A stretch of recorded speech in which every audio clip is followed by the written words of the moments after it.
Thank you, Jane, and good morning, everybody. Good morning. Well, we're going to lead this time off with just a short meditation, so I invite you to just get comfortable in your seats if you haven't done so already. Maybe stretch out those muscles a little bit from the week. I know I get mine kind of tensed up in the shoulders a little bit, so just kind of stretch, relax. Close your eyes if you so feel called. And let's just connect with our breath, that prana, that wind of God, that essence. If you think of your lungs as an upside down tree, the bronchioles, the roots going into it.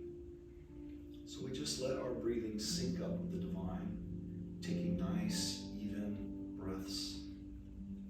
Maybe a deep breath. Hold it for a moment and let it out.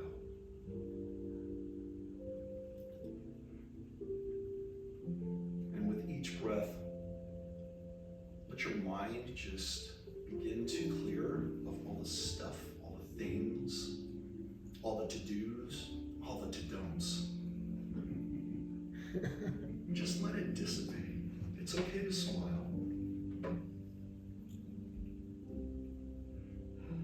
We hold this idea today of a divine blueprint, a belief. So in this moment, in this space, I invite you to take a few moments and just examine your beliefs. What are your beliefs about family, about love, about money, about fun, about health?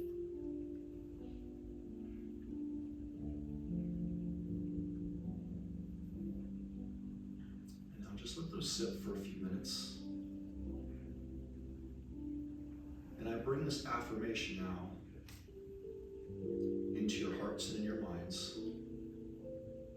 I invite you to take these in through your ears, let them sit in your mind for a moment, and then let it percolate throughout your body, your heart, your muscles. Let it vibrate. I speak the words of truth, love, and life, and my world is transformed. I speak the words of truth, love, and life, and my world is transformed. I speak the words of truth, love, and life, and my world is transformed. And now we let these words just vibrate in us as we take in a few moments of silence. A few moments of silence.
I speak the words of truth, love, and life, and my world is transformed.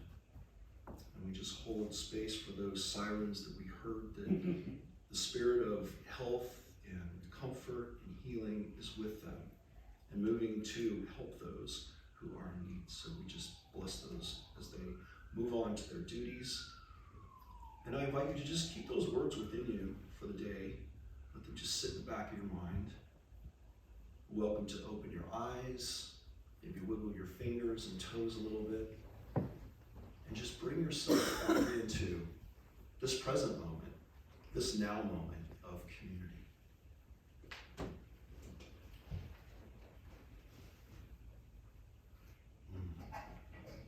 It's always nice to start off with meditation, isn't it? Yes. Right? It kind of like brings us into center of what we're going to be studying. And so my talk today is titled The Belief Blueprint. I said it, didn't I? Yes. I was practicing this morning and it sounded like a tongue twister. The belief blueprint. I mean, say that really fast 10 times so it becomes a tongue twister. But the belief blueprint. And, you know, if you think about what it takes to build a house, right? You need a set of blueprints. Most of the time, some people can build one out of their head. I've met some engineering folks like that. But we need a blueprint. We need to build a solid foundation.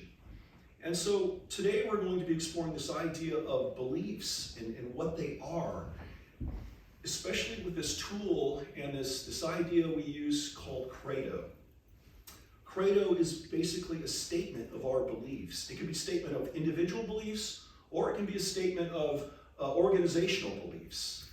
And what they do is these beliefs, they anchor us into what our values are, and they drive our actions. So it's basically that foundation that helps us weather any storm. And the reason I wanted to explore this topic is, you know, the beginning of the year, we're all talking about New Year's resolutions, right? We have our goals for the new year, and how many of those resolutions usually stick?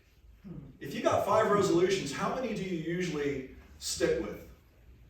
Yeah, maybe me. As the year goes on, they just kind of whittle away. So I thought instead of just talking about New Year's resolutions or things like that, goal setting, I really wanted to get into this idea of credo and really get into what our beliefs are, because that is the core of what's going to drive any of our actions and make them stick. Would you all be interested in doing something like that? Yes. Yeah, right? Transformation. So again, I want to speak this affirmation. I speak the words of truth, love, and life, and my world is transformed. So a credo, what we're going to explore in a little bit, is it's really easy. It's easy and it's difficult. And in fact, it's so easy, a toddler could do it. So I bring you a toddler's creed. The toddler's creed states, if I want it, it's mine. If I give it to you and change my mind later, it's mine. If I can take it away from you, it's mine. It's mine. It will never belong to anyone else, no matter what. If we are building something together, all the pieces are mine.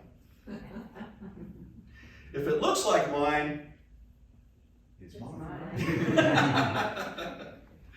So I just love that. It's so easy, a toddler could do it. So our scripture for today comes from Isaiah chapter 30, verse 21, from the New Revised Standard Version. It says, when you turn to the right or when you turn to the left, your ear shall hear a word behind you saying, this is the way, walk in it.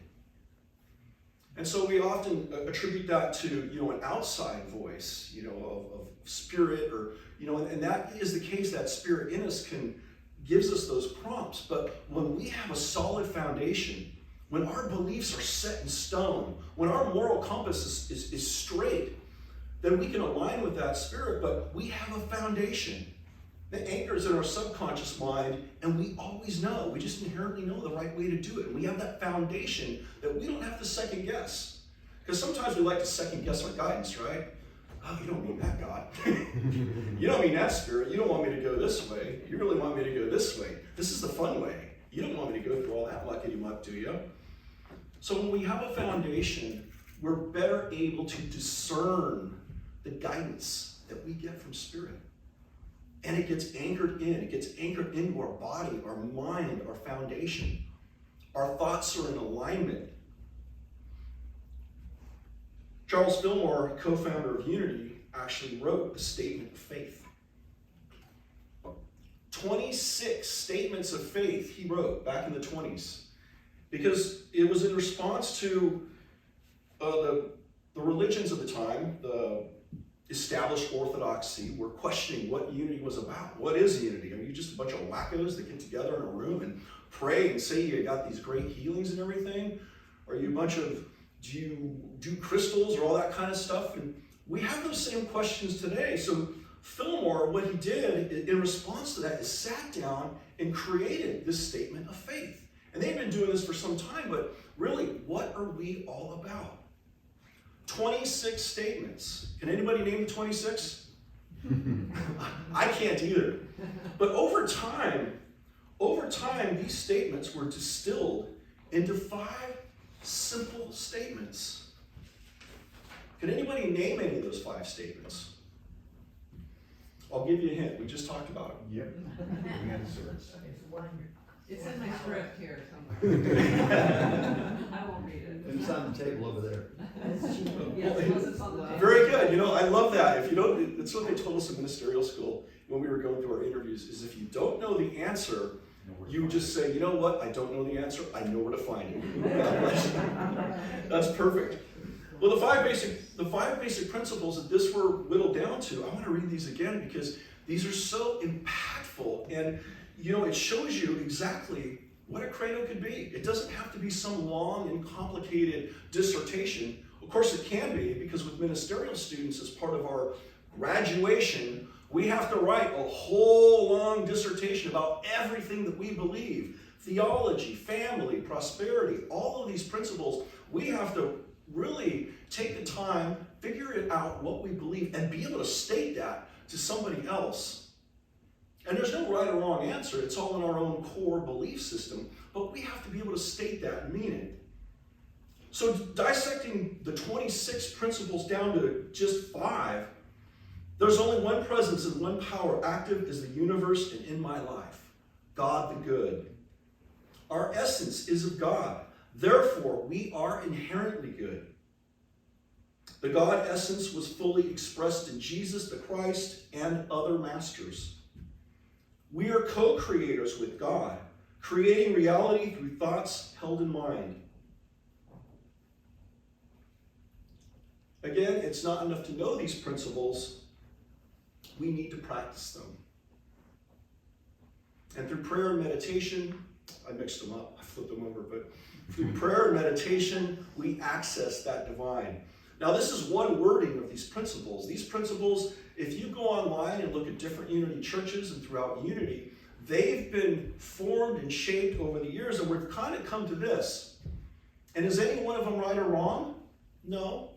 It's a matter of semantics. It's what resonates with you. The most important thing are the ideas behind the words, behind this credo. So can anybody right now think of another type of credo? And credos could be organizational credos, creeds, that's also another word for it, statements of faith.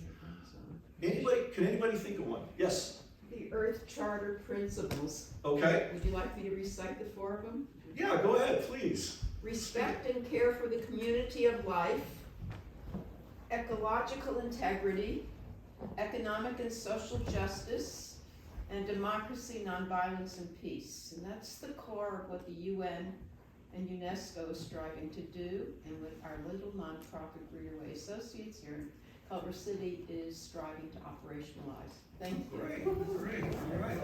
That's short, concise, awesome. Can anybody else think of a credo? Yes? I have a different version of the 5 principles. It's kind of the same, but it's God is, I am, make it, pray it, do it. All right. The Pledge of Allegiance, that's a creed, right? Mm-hmm. A credo, a statement. Yes? Live by the sword, die by the sword, but I prefer my own version of the Three Musketeers. One for all and all for fun. I love the simplicity of that. Again, a credo can be made of simply one line, a statement, or just a saying. It could be 4 lines, it could be 14 lines, it could be 40 pages, as with the ministerial students. My personal credo that I did in my ministry was based on the 23rd Psalm, because that's my guidepost. And so I was able to take each verse of the 23rd Psalm and create statements around each verse of the 23rd Psalm and how it impacted me and how it impacted my ministry. So this is a tool that isn't just for organizations or, for religious institutions. This is something we can use. It's impactful for our everyday lives and can be a really important part of our spiritual practice. You might have heard some of a word, it's kind of going around corporate stuff these days, but your personal mission statement, right? And so this credo, this creed we develop helps us develop our own personal mission statement. It's part of that. It's all part of that. There's a really good example in the Gospel of John about what a credo is, and that's demonstrated none other than by Jesus, our way shower. So there's 7 key statements in the Gospel of John that Jesus utters, and I want you to pay attention to how each of these begins. The first statement is, I am the bread of life. And we know in Unity when we study that power of the word, I am, right? I gave a whole talk on that issue and that idea of the I am, the Lord's name. I am the bread of life. And in this, in all these statements, Jesus establishes a pattern that continues through the gospel. He makes a statement about who he is, and then what he then does is backs it up with something he does.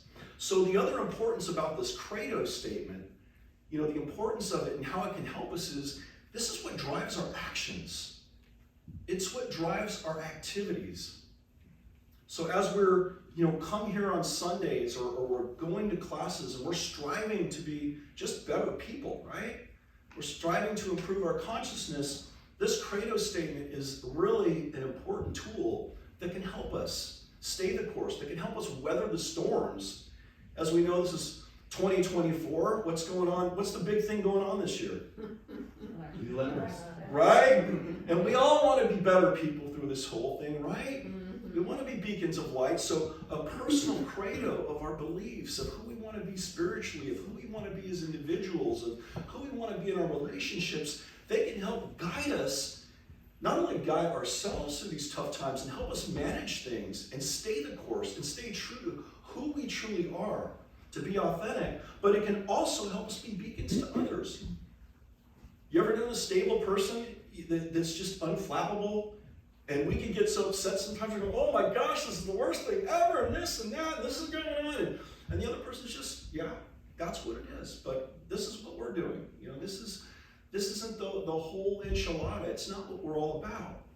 Those folks are grounded in who they are. They don't let outside things, politics or cultural things, they don't let them rile them up because they know who they are.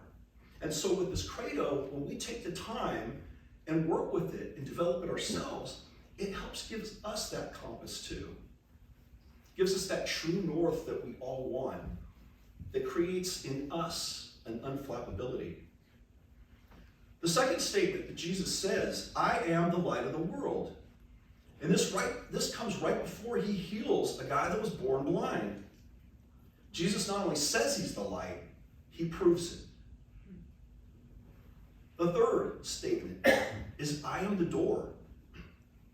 In this I am statement, he stresses that no one can enter the kingdom of heaven by any other means than by the Christ presence in himself, that presence of God. And Jesus' words are crouched in the imagery of a door or a sheepfold that goes in. There's only one way in. The next statement, I am the good shepherd. Jesus portrays his great love and care for humanity. He's the good shepherd.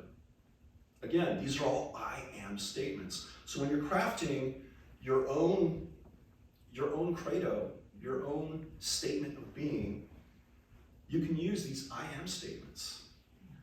I am the resurrection and the life. He made this statement before raising Lazarus. He went on to raise Lazarus from the dead after making this statement. Isn't that powerful? We may not be able to raise a person actually from the dead, or we may be able to through CPR and some other means, but we can raise a lot of things from the dead. We can raise relationships from the dead. We can raise ideas from the dead. We can raise our own consciousness from the dead. Again, when we are uttering those words, those positive words, those I am words. The next one, I am the true vine. And in this statement, John emphasizes the sustaining power of that Christ presence, that God in us. We are the branches, that seed in us, that Christ presence is the vine. So those are the statements, and he really makes it easy for us to understand, the I am statement. So these are things you can say in your credo. You can also use the statement, I believe. I believe this. I believe Myrtle Fillmore, co-founder of Unity, said what? I believe I'm a child of God and I do not inherit sickness or disease. Simple statements like that. It doesn't even have to be complicated. So I'd like for you to do right now, we're going to do a little exercise. This is going to be a little more hands-on demonstration today. I'd love you to find a piece of paper. Take one out the back, one of the prayer cards. This isn't going to be a long, drawn-out process.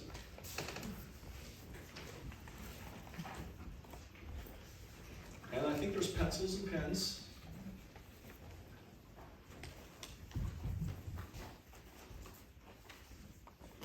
Everybody got something to write with? All right. And again, there should be paper if you need it. If not, I'll rip this up and everybody have something? All right. What I'd like you to do is we kind of alluded to this during meditation. We sort of did a little exercise. What I'd like you to do is just kind of close your eyes for a minute. Take a minute to think about maybe we'll make it really easy, just one or two beliefs you have or you hold. They're strong beliefs. Could be about relationships, could be about work, could be about politics. But the point is to keep it positive, to keep it affirmative, and to make it a statement that really resonates with you. We all have those sitting inside of us. Sometimes it just takes us a while to uncover it. So when you're creating your credo at home, we're getting a start today, but when you go, because I know you're going to go work on this at home, but when you do, sit with it for a while. This isn't something that just gets, whang bang and you're done. It's not, the speed is not the issue, because this credo, I want to reinforce also, is a living document. It changes over time. We grow and we shift and our thoughts change. We don't think the same way now as when we were teenagers.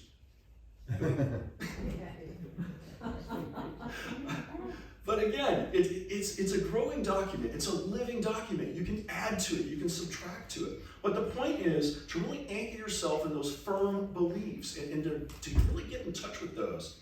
So take a moment and just be silent. And as you feel called, just write down a couple of your core beliefs.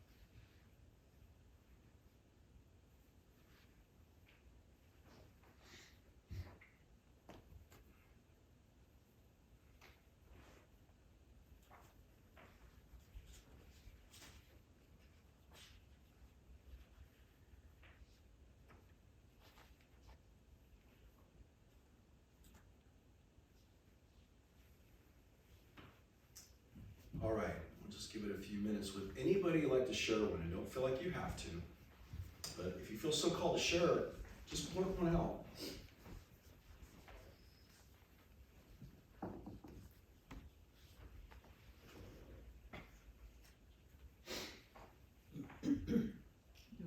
Okay, Jane? I believe in the divine presence and power in me to manifest my individualized expression of God. Beautiful. All right. Yes, in the back. I am here to serve and do so in joy only. Stop when it's not fun. Stay focused on being in joy, the joyful way only. Oh, I love that. Thank you. That's beautiful.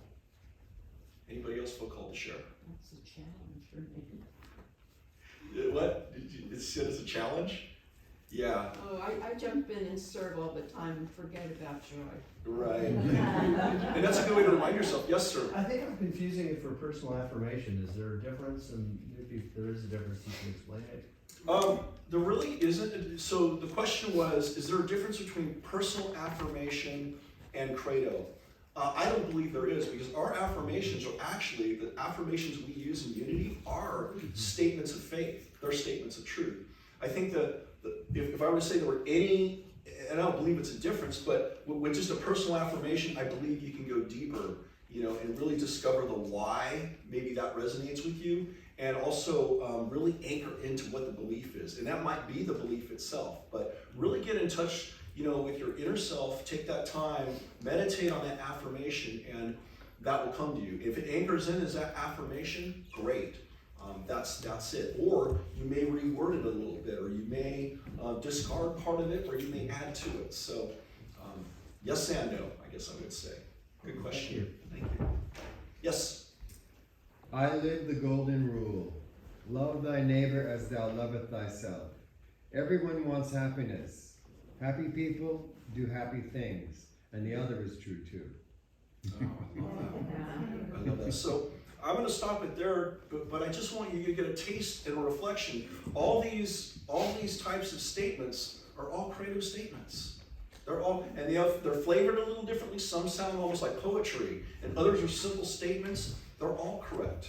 So my charge to you is find the one that works best with you. Explore a little bit and really anchor into, what those beliefs are. Sometimes it can be difficult. We have to sit with it for a while, because on the surface we'll say, oh, I believe this, or I believe that. And what you'll come to understand is sometimes how much our beliefs are influenced by outside sources, right? We have the news in our ear, we got the internet in our ear, we got friends in our ear, we've got, others, well-meaning people in our ear, we got strangers, in our ear. So it's sitting with yourself and really focusing on, what do I believe about it? What do I believe? And as the more you do that, the more you write on that, journal on it, the more you'll come to realize what that core belief is. What's that core belief that your authentic self, that the true you embraces? And does that belief need to be adjusted a little bit? Does it need to be tweaked?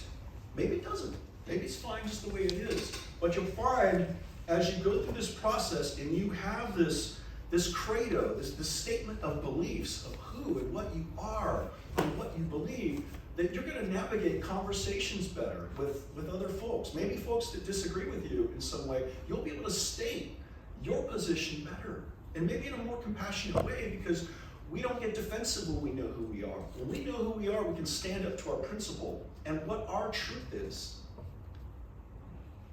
Like Jesus, he knew who he was. Jesus knew who he was and what he was about.